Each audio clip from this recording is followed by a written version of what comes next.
Our scripture today is 2 Samuel 21.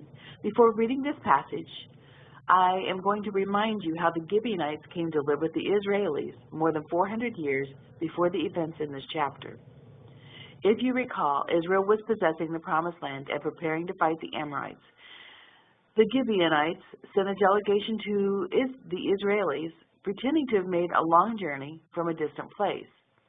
The Israelites made a covenant of peace with these people, and even after they discovered the truth, that they were in fact Amorites themselves, Joshua honored that covenant and sent help to them when they were being attacked by 5 Amorite kings. Joshua and his men marched all night from Gilgal to defend the Gibeonites. The Lord sent a hailstorm, which killed more than the sword. Even then, the victory was not complete, so Joshua prayed that God would cause the sun to stand still, giving the Israelites more time to destroy the Amorites. Even though the Gibeonites had deceived the Israelites, they were blessed by God because of the covenant that they made with God's people. In today's reading, a 3-year famine had struck the land. The Lord told David the famine was due to Saul trying to destroy the Gibeonites. Saul's crime was not only in killing the Gibeonites, but in breaking the ancient oath and agreement. To make peace and atonement, the Gibeonites said that they would accept 7 male heirs of Saul, which they would execute. David complied with the Gibeonites' request. The king spared Mephibosheth, the son of Jonathan, because he had promised to protect and bless him. David would not fulfill one promise at the expense of another. God expects us to keep our promises. Time does not diminish our obligation to promises. If God has such a high expectation that men keep their covenants, we can have confidence that he will keep his covenant with us. And now 2 Samuel 21. Then there was a famine in the days of David, 3 years, year after year. And David inquired of the Lord. And the Lord answered, "It is for Saul, and for his bloody house, because he slew the Gibeonites." And the king called the Gibeonites and said unto them, Now the Gibeonites were not of the children of Israel, but of the remnant of the Amorites. And the children of Israel had sworn unto them, and Saul sought to slay them in his zeal to the children of Israel and Judah.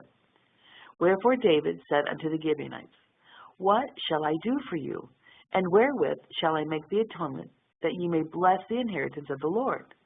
And the Gibeonites said unto him, We will have no silver nor gold of Saul, nor of his house.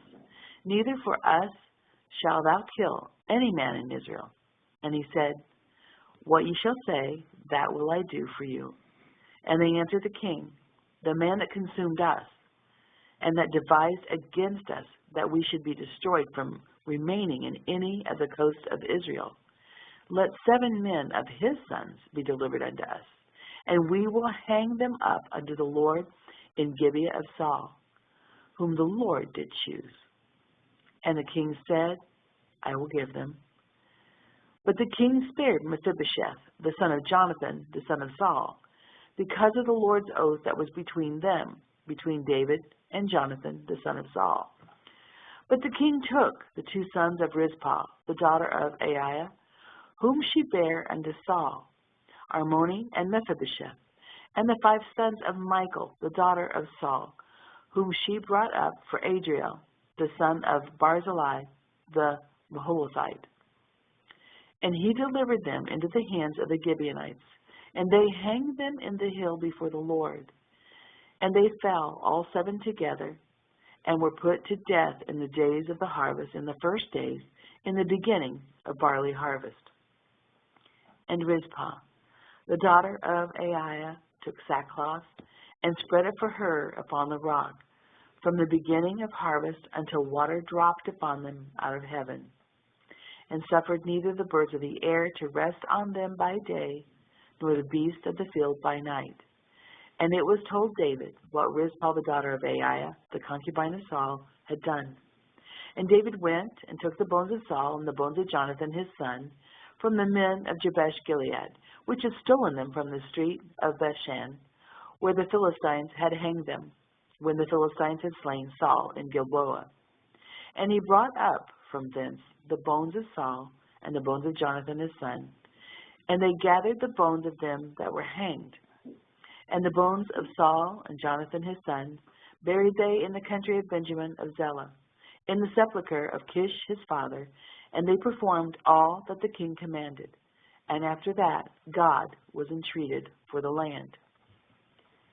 Moreover, the Philistines had yet war again with Israel, and David went down, and his servants with him, and fought against the Philistines. And David waxed faint. And Ishbi-Benob, which was of the sons of the giant, the weight of whose spear weighed 300 shekels of brass in weight, he being girded with a new sword, thought to have slain David. But Abishai, the son of Zeruiah, succored him, and smote the Philistine, and killed him.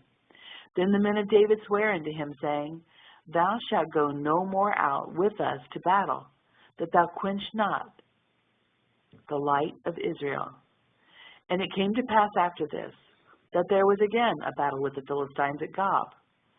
Then Zebbachai, the Hushathite, slew Saph, which was of the sons of the giant. And there was again a battle in Gob with the Philistines, where Elhanan, the son of Jeroham, a Bethlehemite, slew the brother of Goliath the Gittite, the staff of whose spear was like a weaver's beam. And there was yet a battle in Gath, where was a man of great stature, that had on every hand 6 fingers, and on every foot 6 toes, 24 in number. And he also was born to the giant. And when he defied Israel, Jonathan, the son of Shimeah, the brother of David, slew him. These 4 were born to the giant in Gath, and fell by the hand of David and by the hand of his servants. Our prayer today is for you to examine yourself. Is God answering your prayers? If not, God may be wanting you to deal with some sin or some event in your past.